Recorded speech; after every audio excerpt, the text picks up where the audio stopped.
Doctor గారు, కొందరిలో సుఖప్రాప్తి పొందడం ఉండదు. సుఖప్రాప్తికి అవరోధాలు ఏమైనా ఉంటాయంటారా? సుఖప్రాప్తికి చేరాలంటే ముఖ్యంగా 3 స్టెప్స్ దాటాలండి. ఒకటి డిజైర్ కావాలి, కోరిక. ఆ కోరిక అనేది తప్పకుండా పుట్టాలి.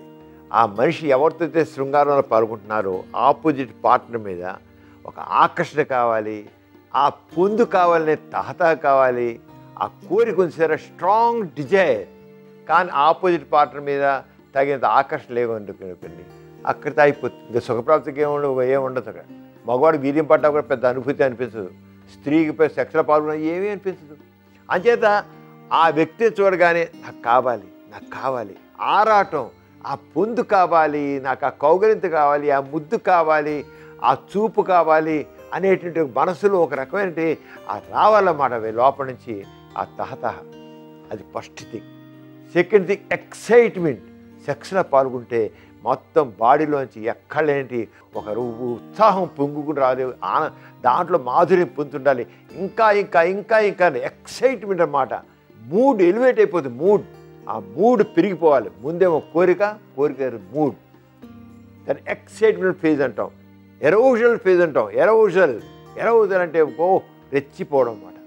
కోరిక పుడుతుంది, కోరిక తర్వాత కామంతో రెచ్చిపోవడం ఉంటుంది. ఆ రెచ్చిపోయిన తర్వాత అంత సరిపోయిందా, ఆ రెచ్చిపోవడం స్టెప్ బై స్టెప్ అది ఫ్లాటు ఫేజ్ అంటే. ఫ్లాటు ఫేజ్ అంటే స్టెప్ బై స్టెప్ అది పెరుగుతూ వెళ్ళాలన్నమాట. ఆ 3 దశలు ఏ రకమైన ఆటంకం లేకుండా ఇద్దరు సహకరించుకుంటుంటే, అలా కాకుండా మధ్యలోనే ఏదైనా పనికిరాని వాడు అనుకునుకోండి, డౌన్ అయిపోతారు. ఇంకంతే, అక్కడ ఏం చేయలేకపోతారు. ఆ అమ్మాయి కూడా నాకు ఏదో నొప్పి వస్తుంది, అబ్బా నాకు నొప్పిగా అనిపిస్తుంది అనుకుందనుకోండి, ఆఖరి ఇంకా ఎరోజల్ బ్రేక్ పడిపోతుంది. ఆ టైంలో ఎంకరేజింగ్గా ఉండాలి. అబ్బా ఎంత బాగా చేస్తాం, నాకు ఇంకా కాలి అంటే వీళ్ళు రెచ్చిపోతారు. కానీ కొంతమంది చేస్తారంటే సమ్ నెగిటివ్ టాక్, సంథింగ్ ఒక వర్డ్ తీసేస్తారు. ఆ ఒక్క వర్డ్ దెబ్బ కొట్టేస్తారు.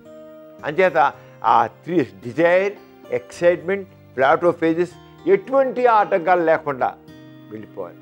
అంటే మధ్య బ్రేక్ పడకూడదు. అప్పుడు చివరి ఆర్గజం, సుఖప్రాప్తి. ఆ సుఖప్రాప్తికి వెళ్ళడం కోసం చాలామంది రకరకాల డౌట్స్తో నా అంగం చెంది కదా, ఈమెకి ఏమైనా కాస్త తృప్తి కలుగుతుంది లేదా, ఆ మొక్కలో ఎక్స్ప్రెషన్స్ లేవే అంటే నేను ఆవిడకి తృప్తిని ఇవ్వడం లేదా, ఆవిడ యాక్టివ్ పార్టిసిపేట్ చేయలే కదా అంటే నాతో ఆవిడ తృప్తి చెందట్లేదా అన్నట్టు ఓ ఫీలింగ్ ఏర్పడింది అనుకోండి, దట్స్ ఆల్, అంగం మెత్తడిపోతుంది. అంచేత ఆర్గజం సుఖప్రాప్తి చేరాలంటే డిజైర్ కరెక్ట్గా ఉండాలి, ఎరౌషల్స్ కరెక్ట్గా ఉండాలి, తర్వాత ప్లాటిఫిజ్ బాగుండాలి. అప్పుడు ఆర్గజం రీచ్ అవుతారు. అది సుఖప్రాప్తి. ఆ సుఖప్రాప్తి గడిపోయాక చెప్పని వస్తుంది టాప్ క్లైమాక్స్, శృంగారంలో క్లైమాక్స్ అన్నమాట. అంచేత ఆ మనసులో భయాలున్నా, అనుమానాలున్నా, ఆందోళన ఉన్నా, ఏ గిల్టీ ఫీలింగ్ ఉన్నా, ఏదో ఒకటి ఉన్నా సరే అవన్నీ కూడా అవరోధాలు అవుతాయి. శృంగారం మనసంతా పాజిటివ్గానే వైబ్రేట్ అవుతుండాలి, నెగిటివ్గా ఎక్కడ ఉండకూడదు. అది చేసేటైతే చక్కగా ఎంజాయ్ చేస్తాం.